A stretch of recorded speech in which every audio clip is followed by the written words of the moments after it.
প্রিয় শিক্ষার্থীরা, আসসালামু আলাইকুম। আলমগীর এডুকেশন হাবের পক্ষ থেকে সবাইকে স্বাগতম।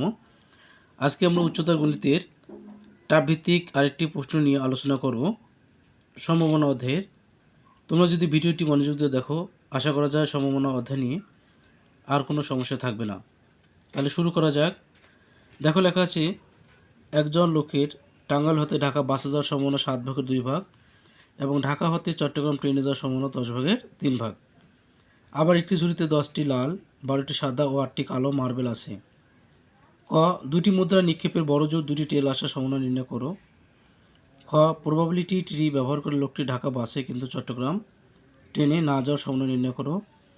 গ, যদি প্রতিস্থাপন না করে একটি করে পরপর 4টি মার্বেল তুলে নেওয়া হয়, তাহলে সবগুলো মার্বেল কালো হওয়ার সম্ভাবনা নির্ণয় করো। দেখো, একটি করে পরপর 4টি মার্বেল তুলে নেওয়া হলে সবগুলো মার্বেল কী হবে? কালো হবে, তাই তো নাকি? তাহলে দেখো, এখানে আমরা ক নম্বরে যাই। দুইটি মুদ্রা নিক্ষেপের বড় জোর। এই বড় জোর কথাটা মানে এটা কি তোমাদেরকে অবশ্যই বুঝতে হবে। বড় জোর মানে হচ্ছে দুইটার বেশি হওয়া যাবে না। বড় জোর কথাটা মানে হচ্ছে কি দুইটার কী হওয়া যাবে না? বেশি হওয়া যাবে না। তাহলে আমরা কী লিখবো? দেখো, এখানে লিখবো যে দুটি মুদ্রা নিক্ষেপের বা দুটি মুদ্রার নিক্ষেপ ঘটনার প্রবাবিলিটিটি নিম্নরূপ। মুদ্রা হেড টেল, আবার হেড টেল, হেড টেল। নিম্ন ক্ষেত্র হচ্ছে H S T T S T T. নিম্ন ক্ষেত্র যেটা মোট ফলাফল সেটা। বড় জোর দুটি টেল আসার অনুকূল নিম্ন ক্ষেত্র। আগে অনুকূল নিম্ন ক্ষেত্র, তারপর অনুকূল কি? ফলাফল। তো বড় জোর দুটো আমার টেল আসবে। তো বড় জোর দুটো টেল মানে হচ্ছে সর্বোচ্চ দুটো হতে হবে। একটি হলে সমস্যা নেই, না হলে সমস্যা নেই, তার মানে সব নিতে হবে। এর জন্য আমরা এখানে টেল নেই, এইচএস আছে সেটাও নেব, একটা টেল আছে এটাও নেব, একটা আছে এটাও নেব। বড় জোর দুটো বলছি, দুটো নেব। এখন সর্বোচ্চ দুটো হতে হবে। একটি হলে সমস্যা নেই, না হলে সমস্যা নেই, সেটাও নিতে হবে। তাহলে অনুকূল ফলাফল কত হলো? 4। অতএব বড় জোর দুটি টেল আসার সম্ভাবনা। নিচে হচ্ছে মোট ফলাফল 4, উপরে হচ্ছে অনুকূল ফলাফল। তাহলে 4 একে 4, উত্তর হচ্ছে 1। আমি আশা করি তোমরা ক নম্বর অঙ্কটা বুঝতে পেরেছ। তাহলে খ নম্বর প্রশ্নে যাওয়া যাক। খ নম্বর প্রশ্নটা লেখা আছে যে প্রবাবিলিটিটি ব্যবহার করে লোকটি ঢাকা বাসে কিন্তু চট্টগ্রাম ট্রেনে না যাওয়ার সম্ভাবনা নির্ণয় করো। ঢাকা বাসে যাবে, টাঙ্গাইল হতে ঢাকা বাসে যাবে 7 ভাগে 2 ভাগ, কিন্তু ট্রেনে যাবে না, সেইটা ডিবেট করতে বলছে, তাই তো নাকি? এবং থাক আর কিন্তু থাক, যেহেতু রিলেটেড কেস নয়। ঢাকা থেকে টাঙ্গাইল থেকে ঢাকা একটা ঘটনা, আবার ঢাকা থেকে চট্টগ্রাম আরেকটি ঘটনা। যেহেতু একটি ঘটনার সাথে আরেকটি ঘটনা মিল নেই, তাই এখানে গুণ হবে। তাহলে দেখো, আমরা অঙ্কটা যাই, শুরু করি। দেখো, সম্ভাবনার মাধ্যমে প্রবাবিলিটি নিম্নরূপ। টাঙ্গাইল বাসে যাবে 7 ভাগে 2 ভাগ, বাসে নয়, 7 ভাগের 5 ভাগ। আবার ঢাকা থেকে চট্টগ্রাম ট্রেনে যাবে 10 ভাগে 3 ভাগ। তাহলে ট্রেনে যাবে না কয় ভাগ? 10 ভাগের 7 ভাগ চট্টগ্রাম লিখব।